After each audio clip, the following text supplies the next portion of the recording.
Anybody got a question? Funding for adult education. I have been, in my 70s, called out of retirement to go up to the Women's Drug Treatment Center and run the mandated GED program that has zero funding. I do this because I have time and leisure and I hope the knowledge, but these women who have nothing deserve better than an elderly volunteer who's scraping for everything that we can get. And these women, my students, are the lucky ones because there's 10 addicted women for every space they've got up there. We need emphasis and funding on adult education. Have you been following what our Secretary of Education is doing? Oh my God. I try not to. I mean, it's all cuts. It's all cuts. And the Kentucky legislature ain't no much better. I mean, I am a pure education advocate. I mean, my experience at the Davis School, we put it online, the kids at the Davis School when they graduate, and we let them talk. And it is clear to everybody who watches that these kids could never survive in a public school. And the good news is somebody here is from Pittsburgh, right? I can't say this, be more specific. The Davis School was recently in some financial trouble, but we had a wonderful group from Pittsburgh. I now have $1 million. Wow. So, but every kid at the Davis School is below the poverty line. And the other thing, this goes back to my Medicaid obsession. One of the biggest problems with the kids at the Davis School, they were mistreated, bullied, abused somewhere. Because of Medicaid, we have an arrangement. I signed a contract with Mountain Comp Care. I have a full-time mental illness professional at the school every day to deal with these kids. And frankly, when I coached the basketball team for 10 years, I think I drove by Redbird, right? They clobbered us.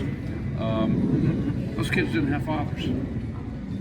And it taught me, you know, I thought I understood Appalachian poverty, but the Davis School and the Ericon stuff taught me.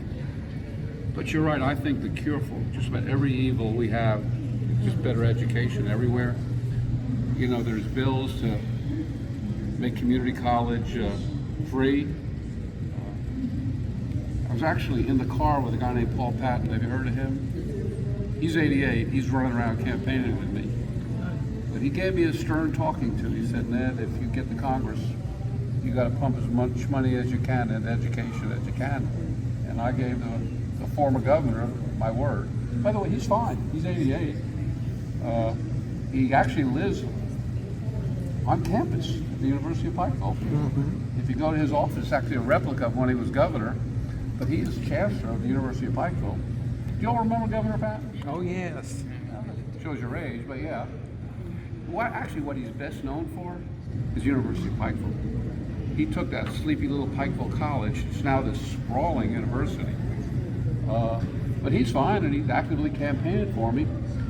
I'll tell you, the stunning thing he said, Ned, you're not going to have an election. He thinks Trump's going to declare martial law and cancel the election. Listen, Paul Patton's no flaming liberal. He's an astonishing thing he said to me. You know, I don't know if he said that publicly, but that's what he told me. Anyway, anybody else got any questions?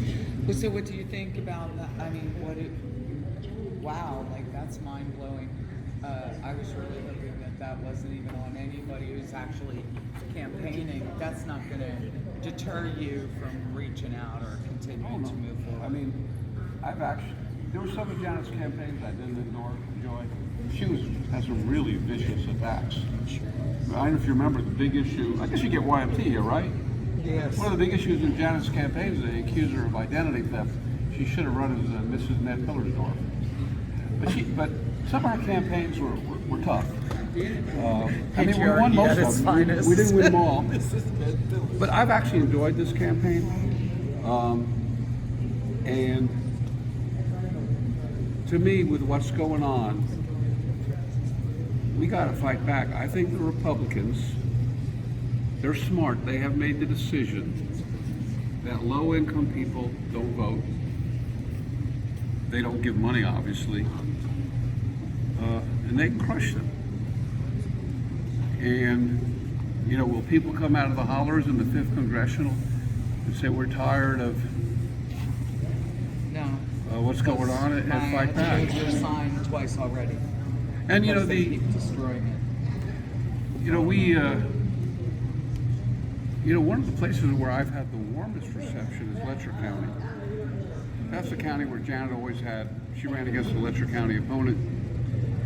You know, it's a little thing. Letcher County had a terrible flood and every 25 school buses were destroyed.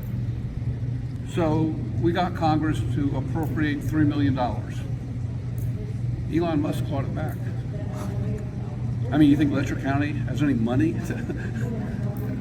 They have an extra $3 million laying around? I mean, that's kind of where we are. Yeah, I read that in the governor's. I mean, but that's, you know, I actually went up to New York City. They're trying to close our Job Corps in Prestonsburg. The money was already appropriated, and Elon Musk wants to close all, I think there's 110 Job Corps centers. He wanted to close 99 of them, including our Prestonsburg. I went up to New York City for the Job Corps hearing. Fortunately, we won. We still have a Job Corps, but, you know, my hope is more education, more Job Corps. I want to make community college free, and I want to tax the billionaires. I mean, they've had a free ride. One of Anyway. Andy Bashir's first acts as governor was to waive the $125 GED fee. When I started working with GED, it was $15. It went to $125, and he waived the fee.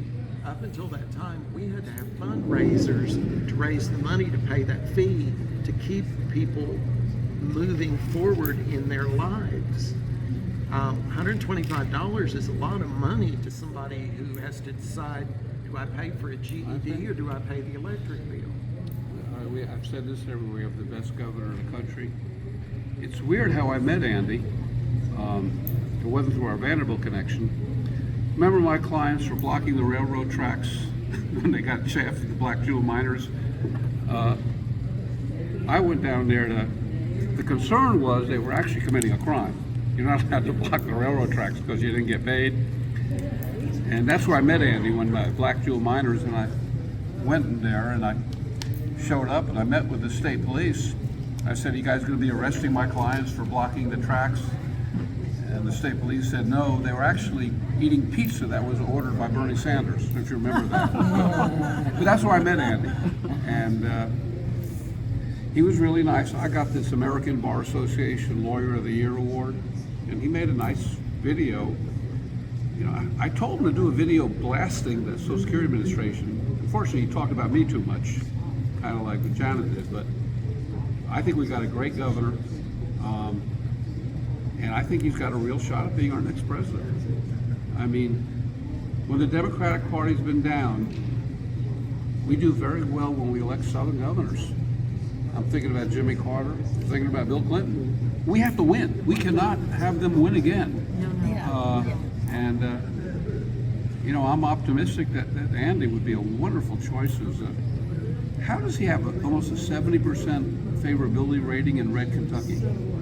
Never heard the man say anything disrespectful about Me anybody. too, and I quote him all the time.